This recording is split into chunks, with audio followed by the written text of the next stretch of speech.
It's time for another episode of the Three Thought Podcast, and today is a special episode because we have another professor from the American Studies program at the show, and his name is Jørn Brøndal. Fun fact about him: he's probably the professor who breaks the most chalk during his lectures, and he also makes the most amazing drawings of the United States at the blackboards. So, welcome to you, Jørn. Thank you. So, and as per usual, we also have Bubba and Rasmus at the table.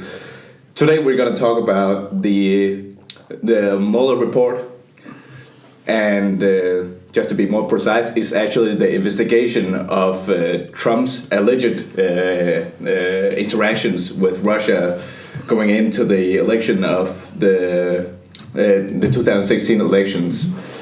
And what better expert do we have than Jørn Brøndal, who have several courses on Trump. Well, thanks. So just to be clear about the investigation, can you tell us the overall main points of this investigation?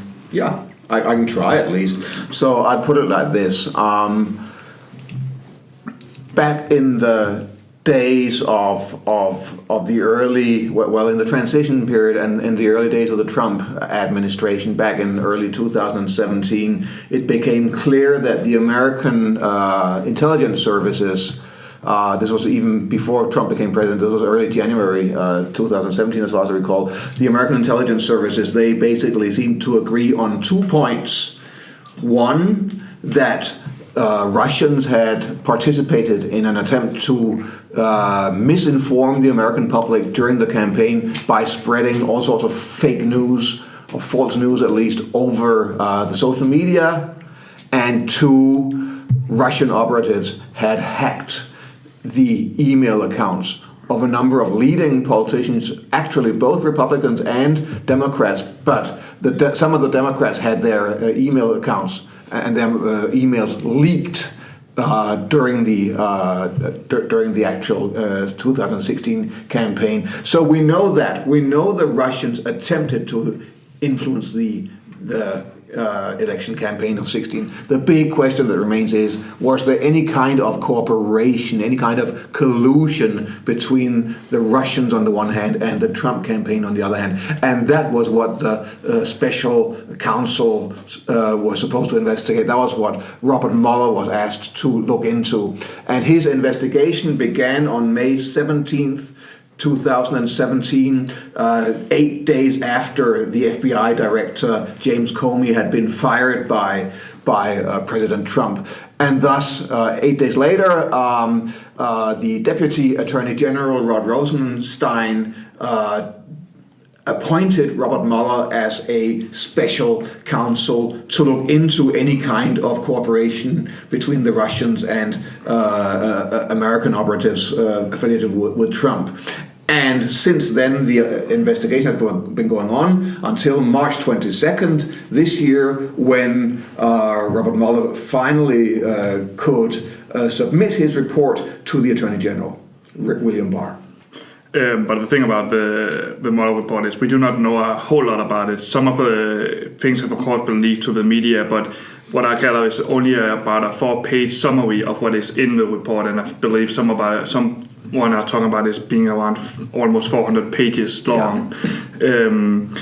But this has been an ongoing theme throughout the Trump presidency, and basically been what people have talking about non-stop. Does he collude with Russia or does he not? And personally, I don't believe he's intelligent enough to do it, but I do understand why people would believe it, because the way he had handled it and just talked about how James Comey somebody should go in to investigate James Comey, and he said that he allegedly fired James Comey because of the way he handled the email scandal of Hillary Clinton, which doesn't make a lot of sense because he used that scandal a lot under the president when he ran against Hillary Clinton in the presidency. Yeah, called her Crooked Hillary. That's right. So absolutely. So yes, there were a whole lot of problems associated with Trump's firing of James Comey back in May of 2017, because, as you said, he basically, the official reason was based on a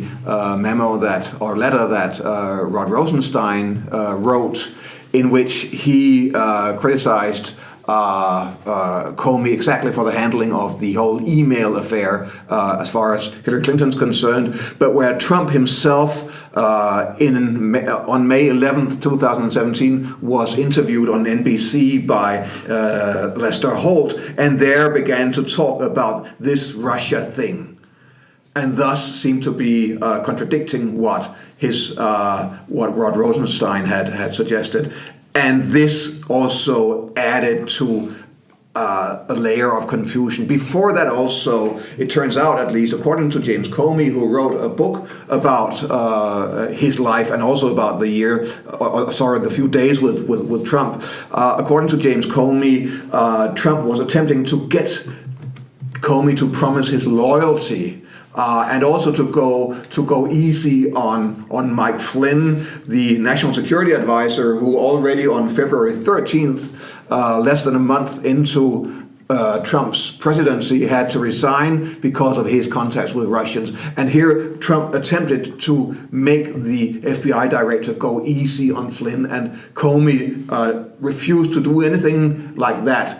And that may, of course, also have led to his firing. That's why the whole question of obstruction of justice is so important, because we are dealing here with perhaps the president firing someone in order to slow down or sabotage an investigation. At least that's the complaint. Maybe it's not the case. We simply don't know because we haven't seen the Mueller report yet.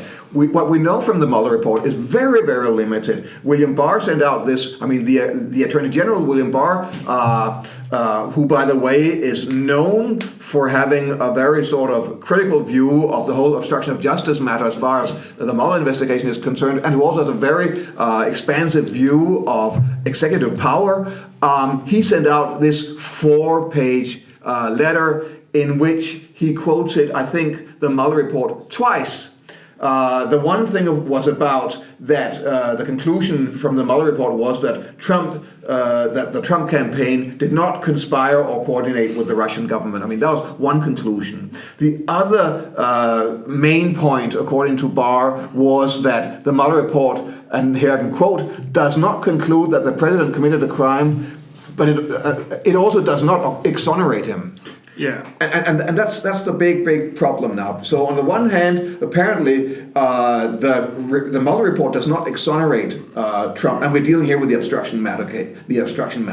The problem is that William Barr then goes in and tries to interpret what to do here, and his own conclusion after discussions with Rod Rosenstein is there isn't enough evidence to make this rise to the level of crime, and thus he cannot.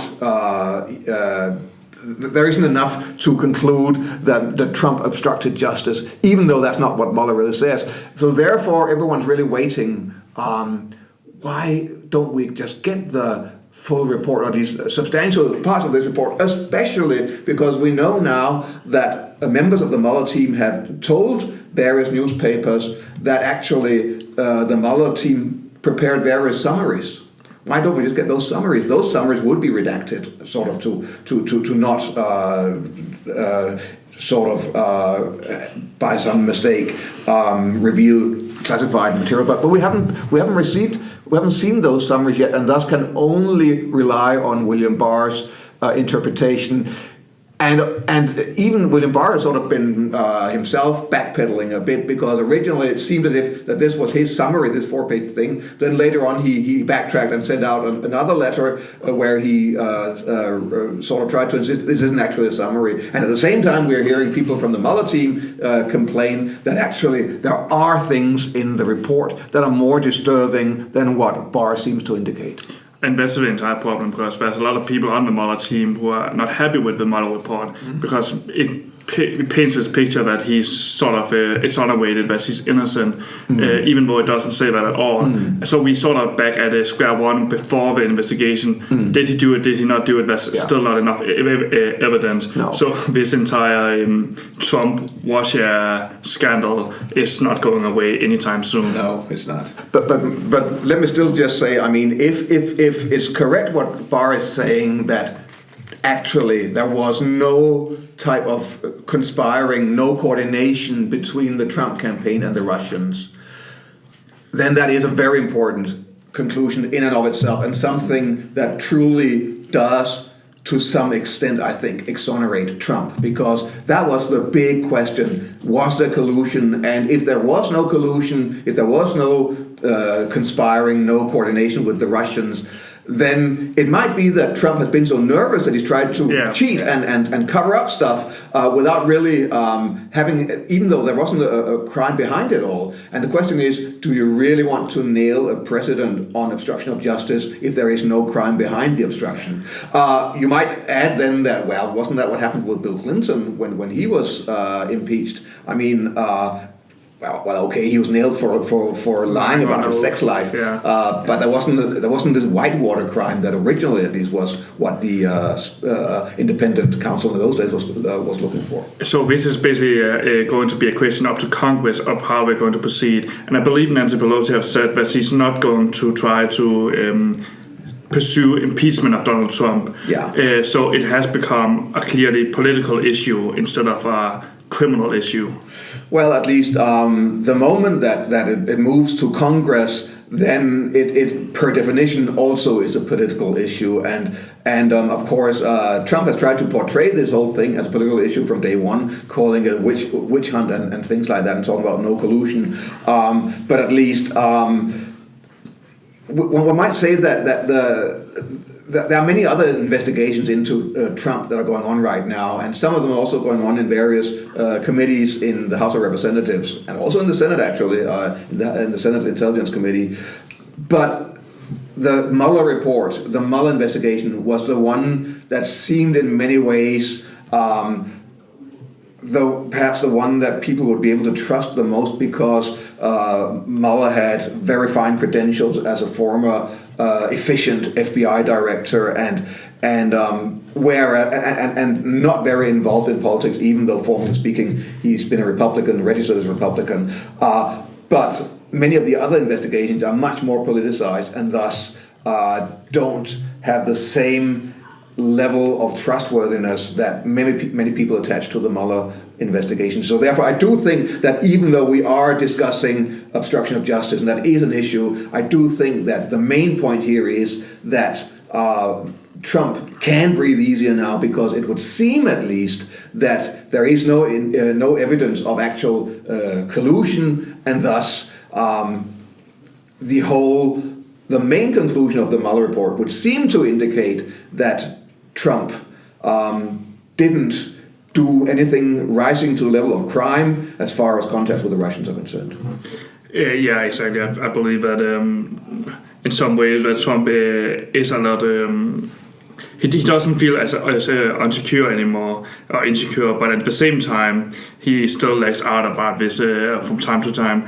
I think also entire investigation can be a lot of confusing for people, because there's so many tie-in. I mean, you mentioned Michael Flynn. Who is that person, for example? Yeah, I mean, Michael Flynn was the national security advisor of President Trump. He was appointed on January 20th, as far as I recall, on the day of inauguration, and on February 13th he had to resign, because apparently he had been discussing Russian sanctions with the Russian ambassador to the United States, Sergei Kislyak. These were sanctions that were begun and intensified by the Obama administration during the closing days of the Obama administration. And apparently Flynn discussed things having to do with that and then lied about it. And that ended up forcing him to have to resign after the acting Attorney General in those days, Sally Yates, pointed out that something was wrong and that the risk was that Flynn could be in a position where he could be blackmailed by the Russians because he was lying about these things. Also, there's also Manafort, who was Trump's lawyer, who actually got 6 years in prison? 7.5 years. 7.5 years. And that was for taxes? All sorts of things, tax evasion and many other things. Also, as far as I recall, also working for foreign people. Basically, he worked for a long time for a party in Ukraine called the Party of Regions, which was a pro-Russian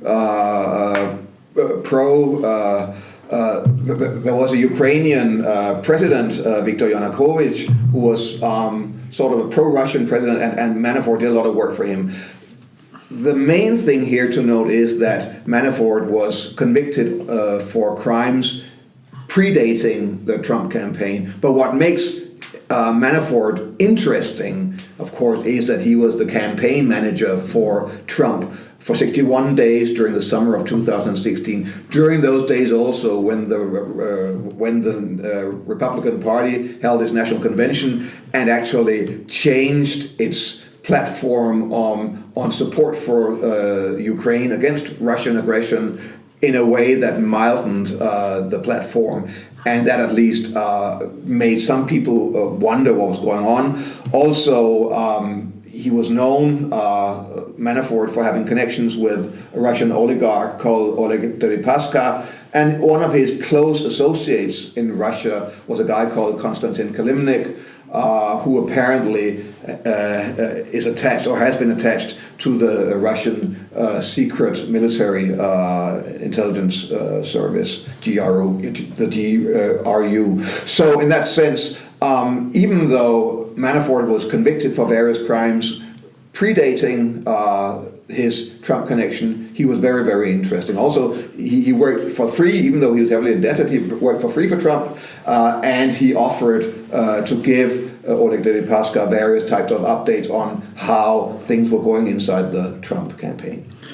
And this is what I think is so confusing about this entire Trump scandal, investigation, everything, because it's always about this: how much did Trump know about all these other actors that's inside his close proximity?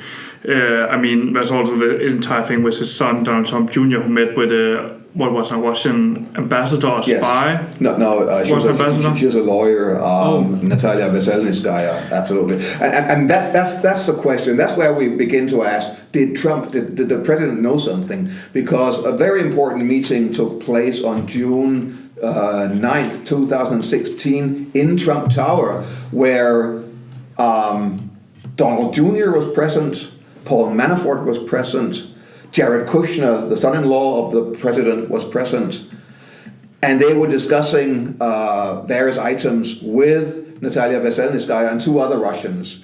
And we know that before this meeting took place, we know that Don Jr. was looking forward to the meeting because he was getting indications in emails, and we know this from these emails, that maybe the Russians had some dirt on Hillary Clinton. And actually, Don Jr. wrote something like, I love this, if this was true. Yeah. It then turned out that they apparently, at least, were disappointed about what actually happened at the meeting. But again, the question is, did Donald Trump, I mean, the soon-to-be president, really not know about this meeting going on? There were some speculations about some phone calls to a blocked number taking place in the days surrounding the meeting, and also on the day of the meeting.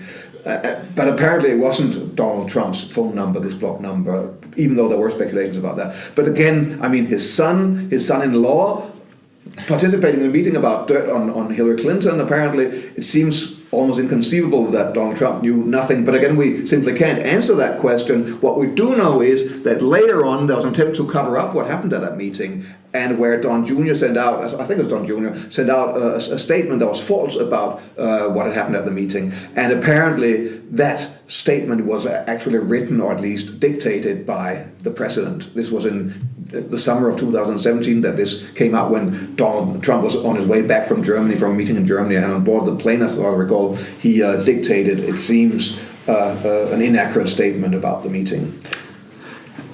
Yes, the entire problem with this Don Jr. meeting with these people is because if he's trying to get dirt on Hillary Clinton, then he's basically working with a foreign agent to sort of go after opponent, and that is illegal in America.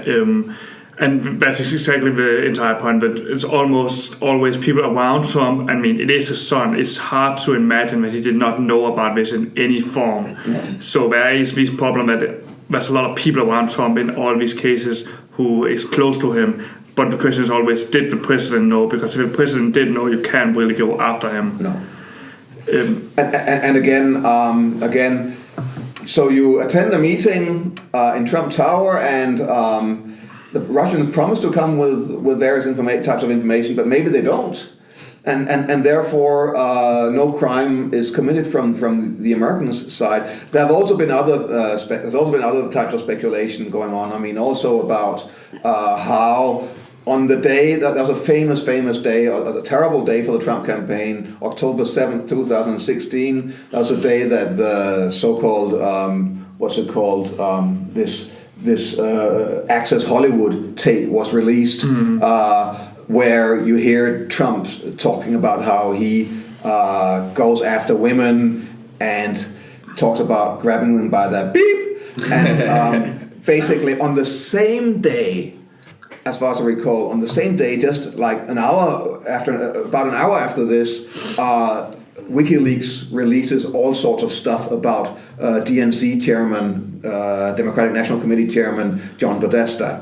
And the timing in this, at least, is quite extraordinary, even though if it might be coincidental. Again, we don't know the details about this because we don't know what the Mueller report has to say about this. But what are your personal opinions when you read about all these stuff and all these meetings with all these people who is in Donald Trump's inner circle, and there are obvious connections to Russia. What are your gut feelings about it, without taking into considerations to being objective? Well, let me put it this way. Just before Christmas, on Facebook, I put out sort of as a kind of Christmas joke, I put out a presentation from my PowerPoints where you see a whole lot of Americans and a whole lot of Russians, and then I make all these connections according to various newspaper sources. I mean, we know that those connections existed. We know that there was communication. We know that. I mean, there was communication going on.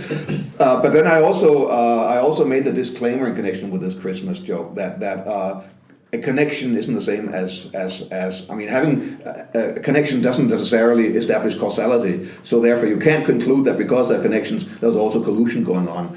And I suppose that my own gut feeling has been that that meeting in Trump Tower was pretty critical, but I remained open to the possibility that Trump didn't actually sort of participate in organized activities together with the Russians, even though he provoked in many ways. And also at one point during the campaign, I think it was July 27th, 2016, made his famous statement, "Russia, if you're listening," and then talks about going for Hillary Clinton's emails. I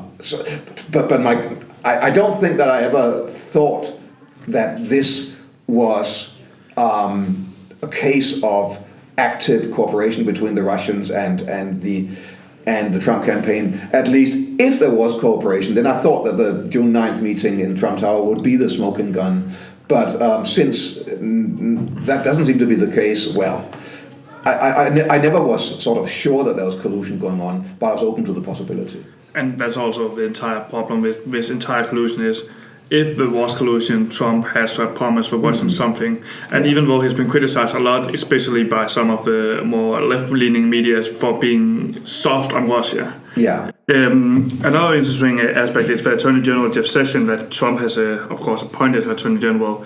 He was not happy with the way Jeff Sessions sort of have acted in this Mueller investigation. He wanted to try to fire Mueller also, like he fired James Comey, and he also talked about how Jeff Sessions is not doing a great job, even though he's the one who's hired. So he have really, this is the entire aspect again with obstruction of justice. How much have we done to try to remove this investigation of him?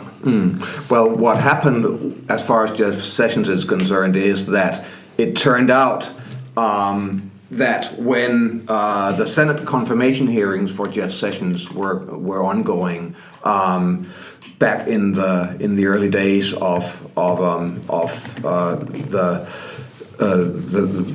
after the election victory, basically Sessions didn't disclose during those Senate hearings that he'd actually had a meeting with the Russian ambassador Sergei Kislyak, and by not disclosing that, arguably, maybe he'd even lied, and that's actually, that's a real crime we're dealing with in that case. But at least that's not. I mean, he wasn't ever accused of sort of any kind of criminal activity. But his own conclusion was that due to his not having disclosed that meeting, he announced that he was going to recuse himself from everything having to do with the Russia investigation, and that really annoyed Trump, because Trump's understanding of the role of the Attorney General is that the Attorney General should be, to some extent, loyal to the President. Just like he expected the FBI director to be loyal to the President, he also expected Jeff Sessions to be loyal. And if he recused himself from everything having to do with the Russia probe, well, then he couldn't meet the expectations of Trump. And instead it became Rod Rosenstein who had to take over the Russia probe from the Department of Justice's perspective. He even called Sessions an idiot on May 17 for hiring Mueller as the special appointee for this Trump investigation. Yes, and he kept on criticizing Jeff Sessions, and yet he didn't attempt really to fire him for a very long time. So Jeff Sessions decided to stay on, and Jeff Sessions had been one of Trump's most loyal supporters during the campaign. He was the first U.S. senator. He was a U.S. senator from South Carolina. He was the first. From Alabama. He was the first U.S. senator to actively support Trump during the campaign, and he shared Trump's views totally on things like immigration and law and order.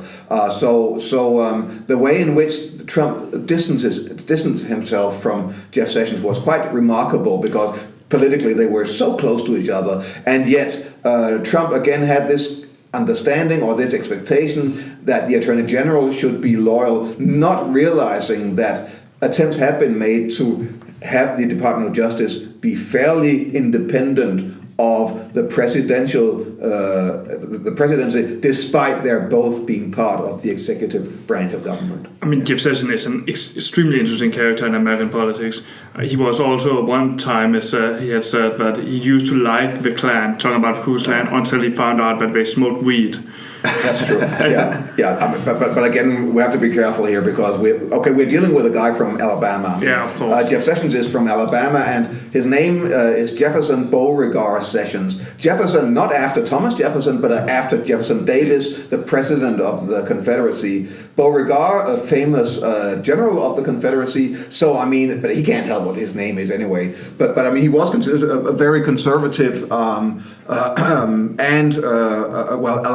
Alabamian who basically had some issues with race, as so many white people from Alabama have had, historically speaking. And back in 1986, the Senate refused to confirm him for a judgeship because of his problematic racial statements, including that statement about, I thought the Klan was okay until I found out they smoked pot. So in that sense, at least, he is an interesting character. again, we're dealing with things back in the 1970s and 80s, and you need to manage to change in those years. And of course, it can have been a joke, even though he has some racial issues. Yes. I mean the pot statement could be. Yeah. But of course, you might then add that there's another remarkable episode during the 2016 campaign when Donald Trump himself was interviewed by CNN's Jay Tapper about the former Klan Grand Wizard David Duke having made supportive statements about Trump, and where Trump pretended he didn't know who David Duke was, even though in earlier interviews years back he had talked about David Duke, so he must have known. Yeah, he basically said that David Duke, in his former interview, that he was a bigot and a racist, and now he proclaims that he doesn't know him. Exactly. So it was just a double standards. Exactly. Really. So, I mean, maybe we are moving out of in another direction now, but I mean, we should also, of course, recall that in August of 2017 there were there was this terrible unrest going on in Charlottesville in Virginia, where where neo-Nazis and Klan people clashed with Antifa people, and where Trump's point was that there were very fine people on both sides. Yeah, and one of the on the Nazi and the Klan side, one of them drove a car through the crowd and killed one person and injured several more. Yeah. And he sort of said, there were both people on both sides. And that's sort of a theme, whether this comes to the investigation or Trump as a presidency, that he cannot go like a week without some kind of controversial or scandal, and he keeps on sort of contradicting himself. Either he says something in a press briefing, and a couple of days later he says the complete opposite in a tweet he's making. Yeah. I mean, there's no doubt that we are dealing with a president who, to a far greater extent than other politicians, makes untrue statements. I mean, many politicians do that, of course, but he does it a whole lot. And as far as I recall, the Washington Post has been adding up the numbers, and it's like more than 8,000 times within his first 2 years as president that he's made a false statement. But again, still many Americans, not a majority, but many Americans believe that despite all Trump's mistakes, despite the untruths, despite all that, they believe that he's more authentic than other politicians because he speaks truth to power. Except that he's the power today, you might say. But at least he at least humiliates traditional politicians. He doesn't speak like other politicians. Other politicians talk about straight talk, but he actually performs straight talk. But of course, the price, you might easily argue, is immense. But at least that's why many Americans support him, because despite all his false statements, they believe that in a sense, he's more authentic as an anti-politician than all the other politicians combined. Yeah, I mean, he's a personality you never have seen before. I mean, it's like, I remember one of your lectures where we were talking about when you look at all the other presidents through American history, he's the first one who's actually been a reality star. Yeah. I mean, obviously you had the businessmen in presidential power, you had the war heroes, and obviously, what you call the most presidents, they're always been in some kind of law studies, but he's the first one with his track record who's made it into this political scene. And yet I would not claim that he sort of doesn't belong to any kind of American traditions. I do think he belongs. There are a couple of traditions. At least the one is there is an old American populist tradition, and that's the main one. That's the one I think I'll just say a little bit about. And that basically. I mean, you have other politicians who also have been populists, who also speak a rougher language than so many other politicians. For instance, back in the 1990s, there was a Republican called Pat Buchanan, who also talked about a wall along the border with Mexico, who also talked about various ideas about making America great again, and who basically performed various types of immigrant bashing in the same way that Trump does. But he didn't ever become president, of course, even though he did attempt to run for the presidency. And also in one of your lectures I had, we we also talked about this tradition of this populist talk and speaking about especially racial issue, as we also talked about with George Wallace going out and saying segregation now, segregation tomorrow, segregation forever. Yeah. So it's not like these aspect of Trump and this new way he is portraying is completely new in American politics. No, exactly. There is this populist tradition. You might say that within the Republican Party, there's also another tradition called the Southern Strategy, which Richard Nixon perfected, but that was more subtle. I mean, that was more about saying one thing and meaning something else, and the audience getting it. And the things that they got was stuff about race. But Trump isn't as subtle, so he's more populist than a Southern Strategy guy.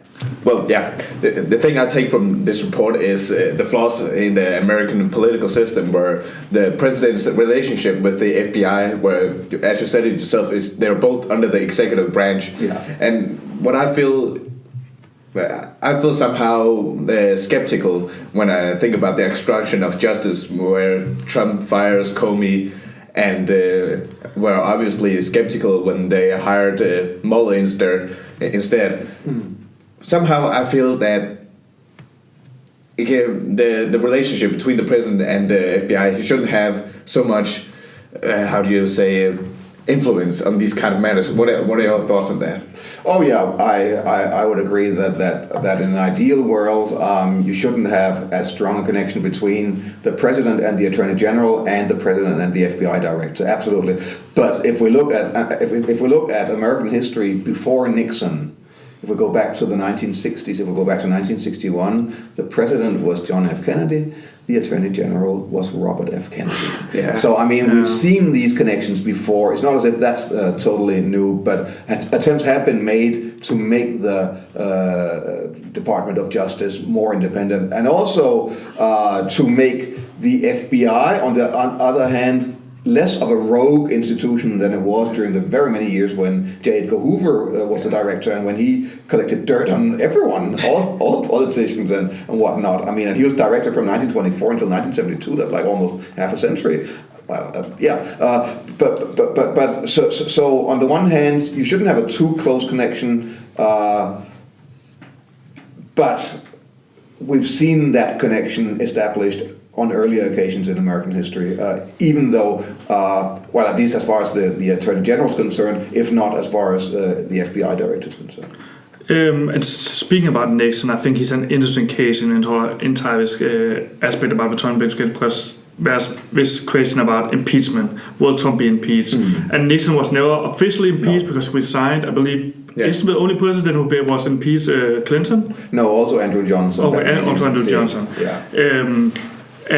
And this is bringing up this entire aspect of how big should it be for a president to be impeached, because Watergate was a huge scandal, and if Nixon did resign, he would have been impeached for sure. Yeah.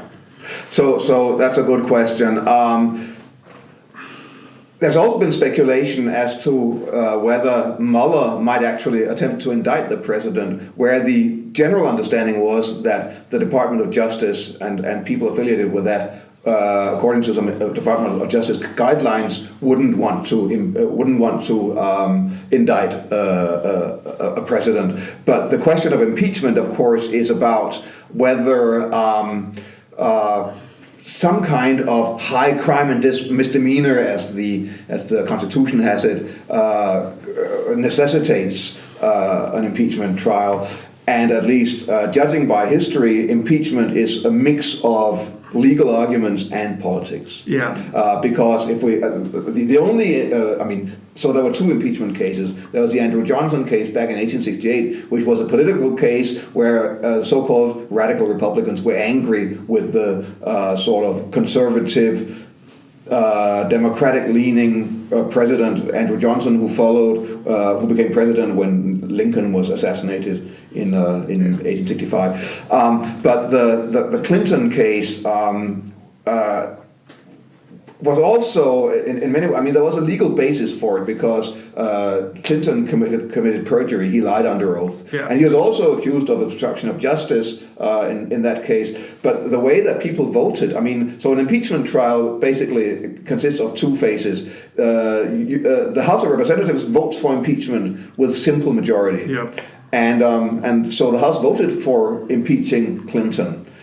Then follows the Senate, where 2/3 of the Senate must vote to convict the president and thus kick him out of office. And that didn't at all happen with Clinton. They were closer with Andrew Johnson. But there, typically, the voting in both chambers of Congress will be along party lines. And the big problem for Nixon back in 1974 was that he was informed, because the House Judiciary Committee was preparing an impeachment trial, and he was informed by a number of leading Republicans, including former presidential candidate Barry Goldwater, who was a senator from Arizona at that point in time, that he couldn't expect the Republicans to support him in this. So he would actually be deposed through an impeachment trial. And impeachment of Trump, in my honest opinion, is almost impossible. Because since the midterm election, the Democrats have gotten the House back pretty substantial, actually. Yeah. But the Senate is still Republican leaning by far. They even got some seat in the Senate compared to before. Yeah. So the problem is that even if they try to, they are not going to do it. But if they try to vote for impeachment in the House and it got through, there's no way he's going to be convicted in the Senate. We have to again recall. I mean, it would seem that the main conclusion of the Mueller report is that there was no coordination and conspiring between the Russians on the one hand and the Trump campaign on the other hand. And therefore, even if he did commit obstruction of justice, which might be the case, attempting to impeach him on that basis seems perhaps somewhat flimsy. And again, the political sort of experience is that it's extremely dangerous to impeach the president, because when Clinton was impeached in 98, Clinton's popularity was on the rise during the impeachment trial, and during the midterms in November of 98 at least. I forget the exact date of the actual impeachment trial, but at least usually the president's party does poorly in a midterm election. But in 1998, Clinton's Democrats did pretty well during the midterm election. So impeaching is dangerous because it might start a backlash. And Nancy Pelosi, who's the Speaker of the House, of the democratically organized House, has also said something to the extent that she doesn't want to, she doesn't find it worth impeaching Trump. So the Democrats can do it. At least they have the majority in the House, so they can impeach him if they want to. But I think they would fear the backlash. And I think that the conclusion right now is that with this way that the Mueller report apparently is leaning, I mean, that apparently Trump did not conspire with the Russians.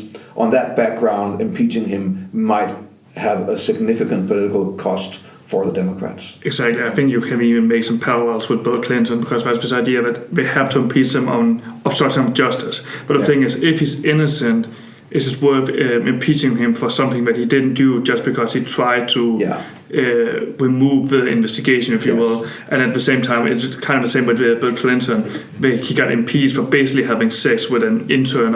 In the White House. Yeah, and then he lied under oath. But is having sex with an intern really something political or a high crime that's worth impeaching for? It seems more like a moral injustice. So he did. I mean, he perjured himself, I suppose. But again, does that rise to the level of that he should be removed from office? And I think the same question would attach to any kind of impeachment of Trump. And by the way, I mean, there's not any indication right now that the never-Trumpers among the Republicans have any power left in Congress, at least. Maybe outside Congress, but inside Congress, Trump is extremely popular.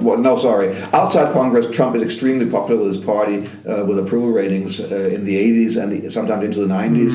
And inside Congress, even though probably behind closed doors, many Republicans would probably complain about his style and so on, very few people have uttered negative things, and those who have are gone. John McCain is dead. Bob Corker is gone. Jeff Flake is gone. I mean, these were three senators who all were Trump critics. And now you do have Mitt Romney, a former Trump critic, in the Senate for the state of Utah, but until now he hasn't said anything very critical of Trump as a senator. And another former Trump critic, what's his name, Lindsey Graham from South Carolina, has turned on the table after John McCain's death and become one of Trump's most apparently loyal supporters right now. Well, these are just politics. Usually I like that. Well, sure. It's almost political suicide to go against, because as you said, the support amongst his base in the Republican Party is massive. Yeah. I mean, it's not almost the entire Republican Party is behind him. But I think John McCain is kind of an interesting case in terms of Trump, because it seems like he can't get over McCain. Even though he's dead, he still comes out with these issues and sort of attacking a dead man, which is just sort of pity. It's a complicated. I mean, it is really. It truly is a strange thing. That's going. It's bizarre, but I think on the one hand, I mean, Trump says some really horrendous things about McCain. McCain was a war hero from the Vietnam era who refused. Who was offered by the Vietnamese to leave captivity, but refused to leave captivity unless the people that he was captured together with were also released. And when he was being tortured and so on, and insisted on staying nevertheless. And yet Trump talked about that people who are shot down in their helicopter aren't necessarily heroes, something to that extent. Oh, he said he liked people who weren't captured. That's right. That's right. It's just an absolutely blatant statement to make. Absolutely. And then, again, we have no idea, but John McCain's possible revenge was then to destroy the skinny repeal of Obamacare. But I think also when we talk about McCain, I think McCain had a lot of respect for Obama, even though they disagreed. And it seems like this respect on between party lines is not anymore. This bipartisanship have gone completely to the extreme. I mean, there's been a polarization going on in American politics over several decades. This isn't just a Trump phenomenon, but it has culminated for now during the Trump years. And there are several aspects to that. One aspect is that the Republican Party has become more unified ideologically when the South, back in the 1960s, switched from the Democrats to Republicans. That made the two parties more ideologically sort of distinct. Because in the old days, the South had a strong, very conservative Democratic base. That's the one thing. The other thing is that with the strengthening of the whole direct primary system since the 1970s, the grassroots have played a relatively larger role, and the party bosses have played a relatively smaller role. Party bosses, they want candidates who can win elections. Grassroots, they want candidates who can say tough things. And so the grassroots tend to go to the ideological extremes, and they have an enormous impact on the primary elections. And thus, this polarization has to do with these grassroots and has to do with this sort of reshuffling of the ideological sort of makeup of the two parties in the 1960s. In terms of the midterm election, where the Democrats got the House, that's also put Trump in an interesting aspect, because they are able to, correct me if I'm wrong, they're able to create these investigation and get people in to testify. So they might be able to get something out of this Mueller report and get it completely released to more or less to the public.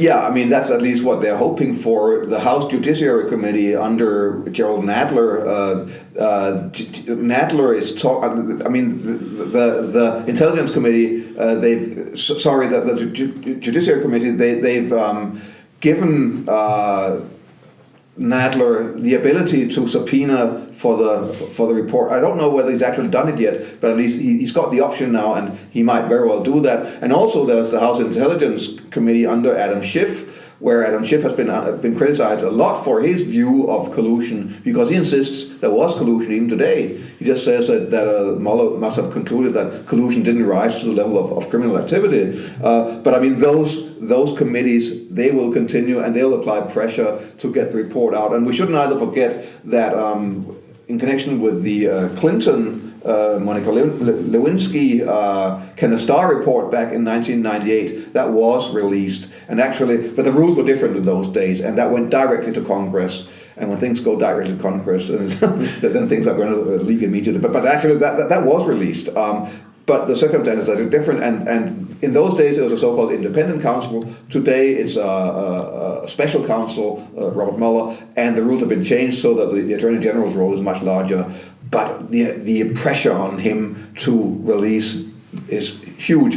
One area where it might be complicated is that as part of the Mueller investigation, a grand jury was a very large part of this, and grand jury material can be very difficult to actually release. Could there be any sort of like national security issues with this Mueller report? Because that's also sometimes a problem in terms of should the public know it if there's a national security issue? Yeah. Again, we don't really know.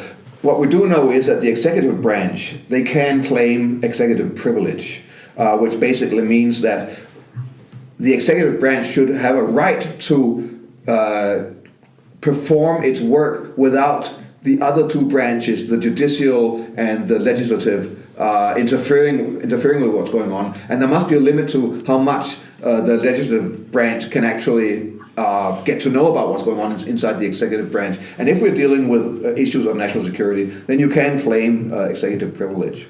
And that's probably going to happen. Yeah. It might very well happen. I would imagine. I mean, I guess Trump is going to use every means he has to sort of try to get this under. I mean, he have tried for years to try to get this off his back, even though behind might be innocent. And that's the interesting aspect about Trump. That with an old argument that if you have nothing to hide, you shouldn't fear anything. But I think sort of in here in the end, Trump is kind of off the hook at the moment. Yeah. I would say. And it seems like the next couple of years is probably not going to be this much about this investigation anymore, and more about what Trump is going to do. But may I just interrupt? There are other investigations, but they might also sort of seem less important right now. But there is, I mean, in the Southern District of New York, there is a case that's about Michael Cohen, Trump's former fixer and attorney, who was involved in a scheme giving hush money to two women who apparently had sex with Trump. One of them, Karen McDougal, the other, the porn actress Stormy Daniels, and where apparently a guy known in the court documents as Individual 1 was Donald Trump, who apparently was part of this scheme of paying these women shortly before the election to shut up. And if he did that to help his election chances, then actually that is an illegal act, and he can be punished for it. However, he might also claim that he did this to protect his wife, and then it's a completely different matter. But there is also a case about his earning money from other governments during his presidency by having his Trump hotel on Pennsylvania Avenue near the White House, and where, for instance, Saudi Arabians, they have tended to use that hotel. And there's also an issue with his inaugural committee that apparently earned way more money than he could spend, and what happened to that money. So also the other things are going on, but the main conclusion is the most important investigation was the Mueller investigation, and the Democrats don't seem to have that much, as far as Russia's concerned, to argue against Trump here. I mean, we also talked about his taxes, that we want to try to make an investigation to get his taxes.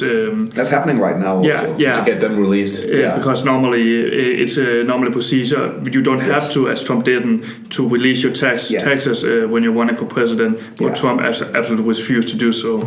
But apparently Bernie Sanders also has some kind of tax issue going on right now. And I don't quite know what that amounts to, but apparently he's also been rather slow with releasing his tax information. Yeah, so I basically think that's sort of the conclusion. Trump is not going to be impeached, at least not for the Russia thing. But that doesn't mean he's not in trouble. Doesn't mean he's not in trouble, but he's always in trouble. But I mean, he thrives by chaos, and that seems to be his style somehow. And I don't know. I mean, it's very. I mean, sort of moving forward. Will he be re-elected? That's a good question. It might happen. might happen. I mean, it wouldn't actually surprise me for that. People said the same thing in 2016. He's never going to be elected. It would be stupid to say the same thing in 2020. Yeah. So yeah, I believe that's basically it about the Trump investigation. It's pretty complicated, and there's a lot more aspect to it. But it certainly is interesting, to have a president as conflicting as today. I mean, there's just a lot of storylines going on, and it's always interesting to take on these topics. Yeah. But this will be the end of it for now. Remember to like our Facebook page. You can follow us on SoundCloud and Facebook. And there will soon be a NBA episode where where Rasmus and I are gonna talk about the NBA playoffs and our opinions on how the regular season has gone on.